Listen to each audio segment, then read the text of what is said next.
Innal hamdalillah nahmaduhu wa nasta'inuhu wa nastaghfiruh wa na'udzu billahi min anfusina wa min sayyiati a'malina. May yahdihillahu fala mudilla lahu wa may yudlil fala hadiya lahu. Wa ashhadu an la ilaha illallah wahdahu la syarika lahu. Wa ashhadu anna Muhammadan abduhu wa rasuluh. Allahumma salli wa sallim ala nabiyyina wa maulana Muhammad wa ala alihi wa sahbihi wa barik wa sallim ajma'in. Qala Allah ta'ala fi kitabihil karim, a'udzu billahi minasy syaithanir rajim. Ya ayyuhalladzina amanu taqullaha haqqa tuqatih wala tamutunna illa wa antum muslimun. Shadaqallahul azim. Hadirin jamaah Jumat yang mudah-mudahan kita semua yang hadir di sini mendapatkan kemuliaan dari Allah Subhanahu wa taala.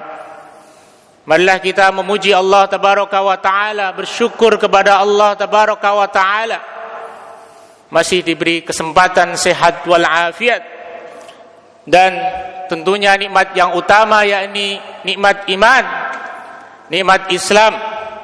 Karena dari 8,1 miliar penduduk dunia, hanya sekitar 2 miliar atau sekitar 25% saja, seperempatnya saja yang Allah beri hidayah dengan iman dan Islam.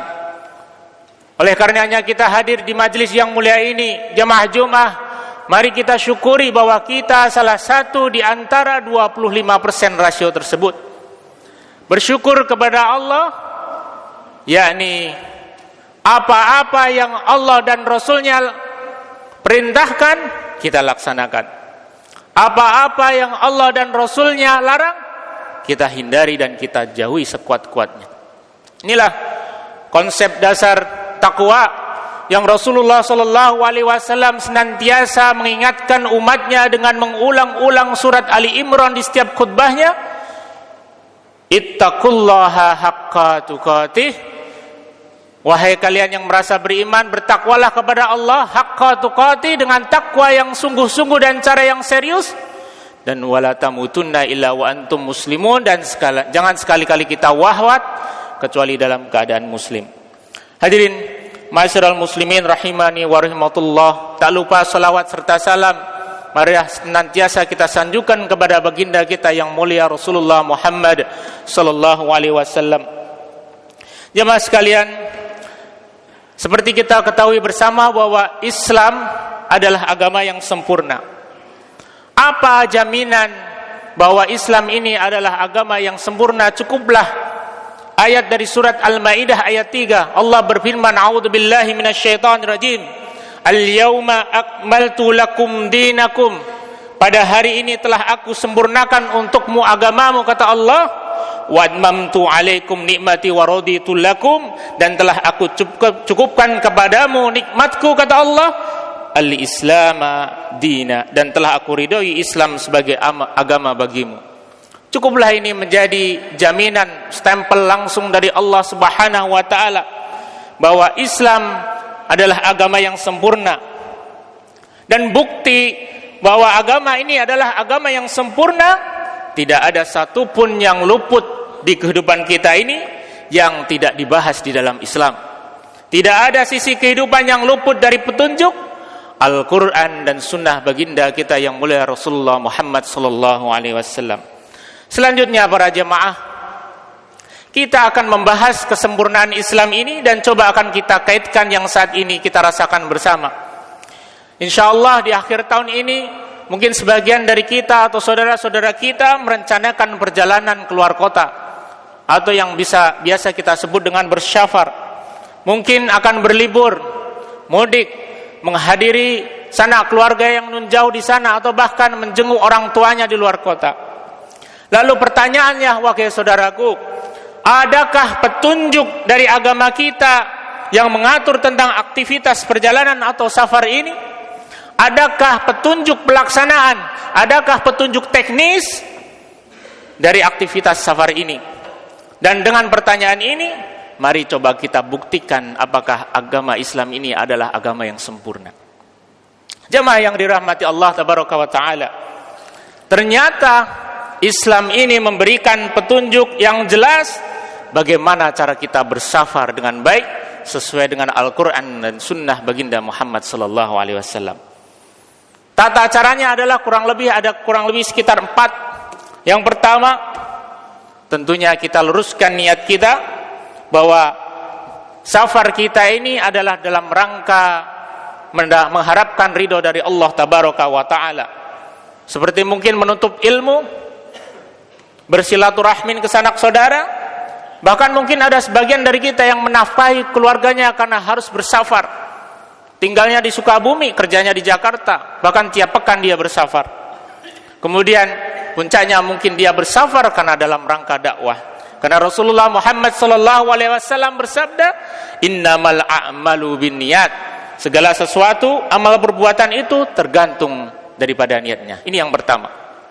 Niat, luruskan niat kita untuk mengharap ridha Allah tabaraka wa taala. Yang kedua, safar kita tidak boleh dalam rangka untuk bertujuan menentang syariat. Tidak boleh dalam rangka bermaksiat.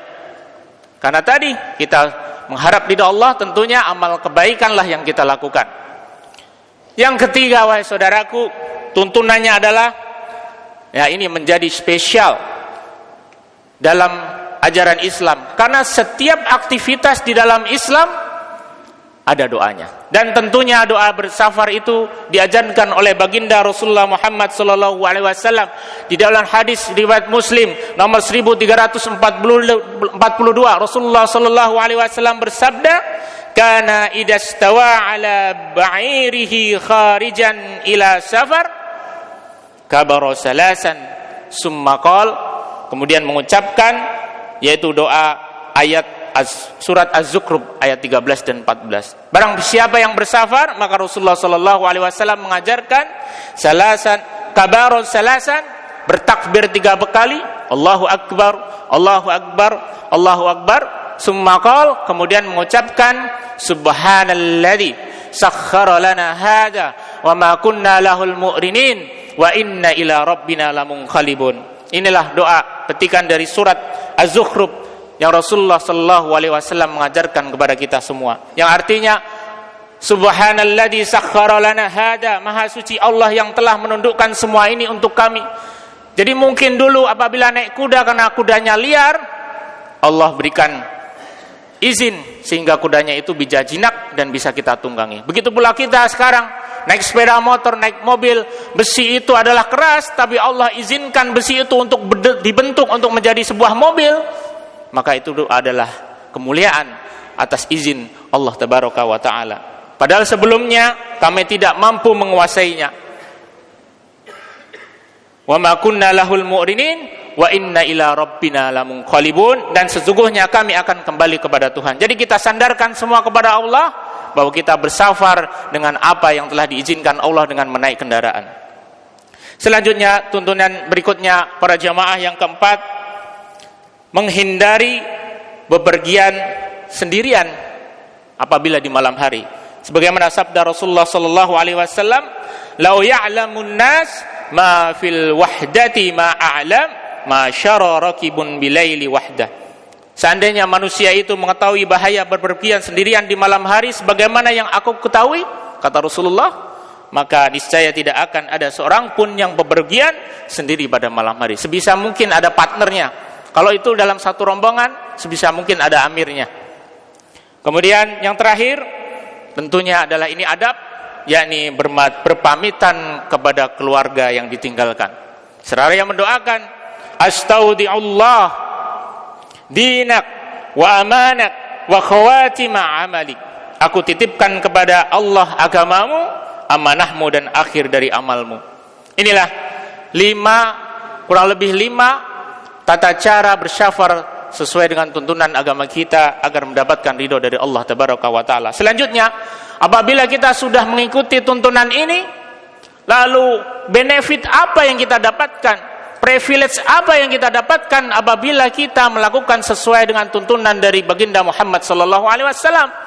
Tentunya Rasulullah sallallahu alaihi wasallam memberikan sabdanya juga, salasu da'awatin mustajabati la syakka fihin, da'watul madlum wa da'watul musyaffir wa da'watul walidi liwalidi.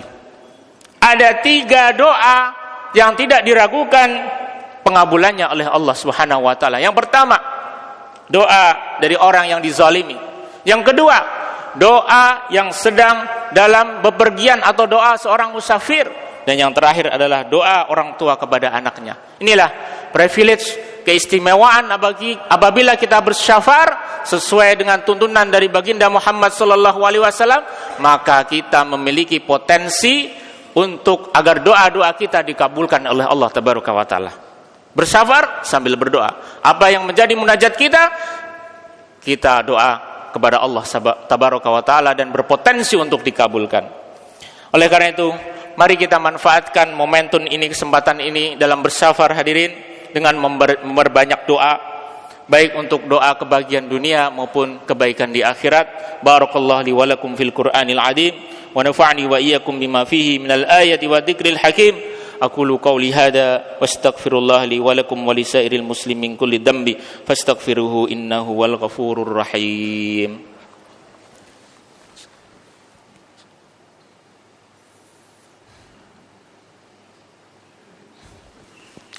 Alhamdulillahi rabbil alamin. Salatu wassalamu ala asrabil anbiya'i wal mursalin wa ala alihi wa sahbihi ajma'in, amma ba'd. Hadirin jamaah Jumat, tujuan daripada hidup kita ini tentunya adalah beribadah kepada Allah tabaraka wa taala. Segala aktivitas termasuk perjalanan kita atau bersafar kita bisa bernilai ibadah jika dilakukan sesuai dengan tuntunan ajaran kita. Telah kita bahas di khutbah yang pertama. Apabila perjalanan kita dilakukan atas dasar petunjuk dari baginda Muhammad sallallahu alaihi wasallam, maka tentunya kita akan mendapatkan yang tadi, privilege, kemuliaan, bahwa doa kita tidak akan ditolak oleh Allah Subhanahu wa taala. Oleh karenanya dengan mengikuti sunnah tersebut, maka ada 2 hal yang kita dapat. Pertama, dunia dapat, akhirat pun juga dapat. Dunia dapat, perjalanan kita menjadi lebih aman, lebih terorganisir, dan tentunya membawa manfaat yang baik. Dan akhirat pun dapat, karena setiap langkah kita di dalam bersyafar senantiasa mendapatkan ridha Allah dan menambah amal kebaikan kita, sehingga menambah amal timbangan kita di akhirat nanti. Jemaah sekalian, mari kita niatkan setiap kegiatan kita termasuk syafar ini sebagai bentuk ibadah kepada Allah tabaraka wa taala dengan mengikuti tuntunan Islam. Semoga hidup kita semakin berkah, setiap amal kita akan dicatat sebagai kebaikan di dunia dan di akhirat. Semoga Allah kokohkan iman dan Islam kita. Allah ampuni dosa dan kesalahan kita yang mungkin sempat lengah terhadap kewajiban kita. Allah limpahkan sehat wal afiat kepada kita semua, rezeki yang halal dan thayyib serta melimpah, keluarga yang menjadi penyejuk hati dan akhir dengan husnul khatimah. Amin amin ya rabbal alamin. Innallaha wa malaikatahu yusholluna 'alan nabi ya ayyuhalladzina amanu shallu 'alaihi wa sallimu taslima. Allahumma shalli ala Muhammad wa ala ali Muhammad kama shallaita ala Ibrahim wa ala ali Ibrahim innaka Hamidum Majid, wa barik ala Muhammad wa ala ali Muhammad kama barakta ala Ibrahim wa ala ali Ibrahim innaka Hamidum Majid. Allahumma ighfir lil muslimina wal muslimat wal muslimina wal mu'minat wal mu'minina wal mu'minat al ahya'i minhum wal amwat innaka sami'un qaribun mujibud da'wat. ربنا اغفر لنا يا الله، ربنا اغفر لنا ولإخواننا الذين سبقونا بالإيمان ولا تجعل في قلوبنا غلا للذين آمنوا ربنا إنك رؤوف رحيم. ربنا يا الله ظلمنا أنفسنا وإن لم تغفر لنا وترحمنا لنكونن من الخاسرين. يا مقلب القلوب ثبت قلبي على دينك وعلى طاعتك. ربنا يا الله لا تزغ قلوبنا بعد إذ هديتنا وهب لنا من لدنك رحمة إنك أنت الوهاب. ربنا يا الله آتنا في الدنيا حسنة وفي الآخرة حسنة وقنا عذاب النار. سبحان ربك رب العزة عما يصفون وسلام على المرسلين والحمد لله رب العالمين. عباد الله Innallaha ya'muru bil 'adli wal ihsan wa ita'i dzil qurba wa yanha 'anil fahsya'i wal munkari wal baghi ya'idukum la'allakum tadhakkarun. Fadhkurullahal 'azim yadhkurkum wa la dzikrullahi akbar. Aqimis shalah.